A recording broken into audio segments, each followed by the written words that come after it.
प्रकरणी जात पडताळणीच्या बाबत आपल्या मुलाच्यावर आरोप केलेला आहे, नेमकं काय विषय? वास्तविक पाहता जात पडताळणीचा जो जात पडताळणी झालेली आहे त्याला जवळजवळ होऊन एक महिना झालेला आहे। जात पडताळणी ज्या वेळेला झाली त्याच वेळेला त्यांनी त्या ऑफिसला माहिती अधिकारात माहिती मागितली होती आणि कागदपत्र काढून घेतली होती। मला वाटतं त्यांनी सगळीकडे प्रयत्न केला कोर्टात याच्यात जाऊन बाबा रद्द करण्याचा, ते कुठंच होत नाही, त्यांच्या निदर्शनास आलं। मग मीडिया पुढे येणं आणि कागदपत्रातली काही वंशाळ वगळणं आणि मीडियाला काही खोटी माहिती देणं आणि आमची बदनामी करणं एवढंच काम मला वाटतं या माध्यमातून त्यांनी केलेलं आहे। आणि वास्तविक पाहता जर त्यांना तक्रारच करायची होती तर 1 महिन्यापूर्वी त्यांनी कागदपत्र काढली होती आणि त्याच्यात कुठेही त्यांनी तक्रार केली नाही।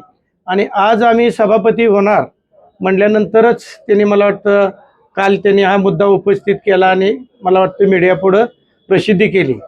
वास्तविक पाहता मीडियापुढं येऊन ही प्रसिद्धीच आहे। दाद मागायची झाली तर योग्य ठिकाणी त्यांनी जायला पाहिजे, योग्य ठिकाणी जाण्याचं सोडून मीडियापुढे येतात, म्हणजे मला वाटतं यात काही तथ्य नाही। जी पडताळणी झाल्या आणि जी पडताळणीची जी कोण पडताळणीचं मंडळ आहे त्यांना घटनेनं अधिकार दिलेला आहे आणि घटनेप्रमाणे मला वाटतं माझी जात पडताळणी क्लिअर झाली आणि त्याचं प्रमाणपत्र आपण संबंधित कलेक्टर ऑफिसला दिलेलं आहे। बरेच दाखले त्यांनी दिलेत की 100 वर्षाचं वय वगैरे असे बरेच असं काय नाही, त्यांनी सगळं पाहणी करून दिलेलं आहे। जो नवीन शासनानं जो JR दिला की रक्ताच्या नातेसंबंधी त्याच्या आधारावरती त्यांनी ही जात पडताळणी करून दिलेली आहे आणि वास्तविक पाहता त्यांच्या अधिकारात त्यांनी केलेलं आहे। पालकमंत्री सुद्धा म्हणतात की जर काय चुकीचं जर निघाल तर कारवाई करण्यात येईल।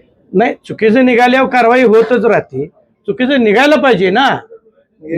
बदनामी करण्याचं षडयंत्र, बदनामी करण्याचं काम आहे। वास्तविक पाहता आमच्या आटपाडी तालुक्यामध्ये जी निवडणूक झाली ही इतर जिल्ह्यातल्या तालुक्याप्रमाणे झालेली नाही आणि निवडणूक आमच्यात जी कडवी झाली त्या निवडणुकीमध्ये आम्ही लढताना राजेंद्र अण्णा असतील किंवा आम्ही असेल, अनिल पाटील असतील, भारत पाटील असेल, अशी समविचारी माणसं आम्ही एकत्रितरित्या ही जिल्हा परिषद आणि पंचायत समिती निवडणूक लढलो।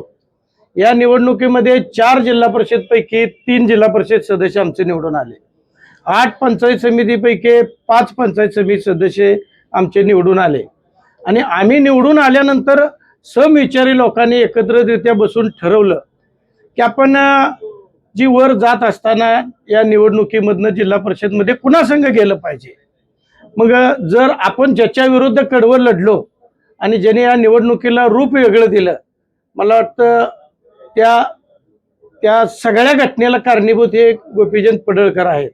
त्यामुळं आम्ही यांच्या राष्ट्रवादी काँग्रेस सोबत जाऊन आपलं जिल्हा परिषद सत्ता बनवायचा आम्ही सगळ्यांनी एकत्रितरित्या ठरवलेला आहे। हा शेवटचा प्रयत्न कुठं होता असं करत अध्यक्ष उपाध्यक्ष तुम्ही सोबत गेला नाही किंवा सभापती निवडीत तरी यावं असं काही अपेक्षेनं आरोप केले कालच ऐनवेळी? नाही, वास्तविक पाहता त्याने अपेक्षा धरली होती, पण आम्ही ठरवताना ठरवलं होतं की तालुक्यामध्ये आपण एकत्रितरित्या सगळ्यांनी निर्णय घ्यायचा आणि ज्याच्या विरुद्ध आपण लढलो आणि शिवाय मतदारसंघातल्या माणसांचं जे विचार आहेत त्या माणसांसंग आपण राहणं गरजेचं आहे। माणसांनी सगळ्या सांगितलेलं आहे ज्याच्या विरुद्ध आपण गेले 15 वर्ष लढतोय त्यांच्यासोबत आपण जायला नको, आपण सत्तेत काँग्रेस राष्ट्रवादी सोबत गेलं पाहिजे। आमदार महायुती सोबत राहिले तर आता यामुळे तुमच्या दोघांमध्ये काही अंतर पडलेलं आहे? अंतराचा विषय नाही, आमच्या तालुक्याचा प्रश्न वेगळा आहे।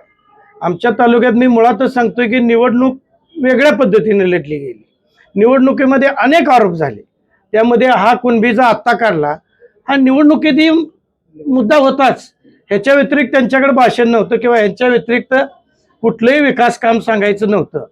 फक्त एकच मुद्दा या कुणबीवर त्यांनी काढला होता, पण जी 20,000 मतदान झालं त्याच्यामध्ये आम्ही 4,000 लीडनं त्या मतदारसंघातनं निवडून आलोय। दावा दाखल करणार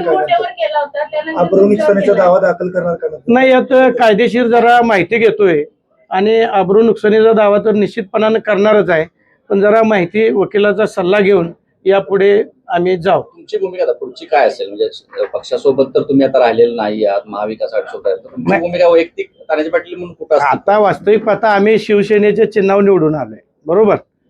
आम्ही वास्तविक पाहता आता शिवसेनेचा सभापती म्हणून अर्ज भरलेला आहे आणि आमच्या सोबत काँग्रेस राष्ट्रवादी सगळी संघ राहिले, म्हणजे त्यांनी मैत्री केलेली आहे आमच्या संघ. मग मैत्री करणारा संघच राहिला पाहिजे. आता दुश्मनी करणारा संघ राहणं कसं पसंत कराल कोण? लेख 25व्या वर्षी उभा राहिला, पहिलीच निवडणुकीने पहिल्याच निवडणुकीमध्ये विजय आणि सभापतीपद, दुहेरी दुर्धर शर्करा योग आहे. वडील म्हणून काय भावना आहे? नाही, वास्तविक पाहता नशिबाचा भाग असतो. 32 वर्ष राजकारणामध्ये मी संघर्ष करतोय. मला वाटतं मी 26व्या वर्षी जिल्हा परिषदला निवडून आलो, 5 वर्ष काम केलं. त्याच्यात मला कुठं सभापतीपद मिळालं नाही. त्यानंतर माझी मिसेस निवडून आली, त्यांनी 5 वर्ष काम केलं, 1 वर्ष सभापतीपद मिळालं कृषी आणि पशुसंवर्धन. आणि आता माझा मुलगा निवडून आला आणि पहिल्याच मला वाटतं टर्मला ते सभापती होते. याचा आनंद जरा वेगळाच राहतो. पण राजकारणात त्याग माझा आणि मुलाला त्याचा निश्चितपणानं फायदा होतोय. थँक्यू. थँक्यू.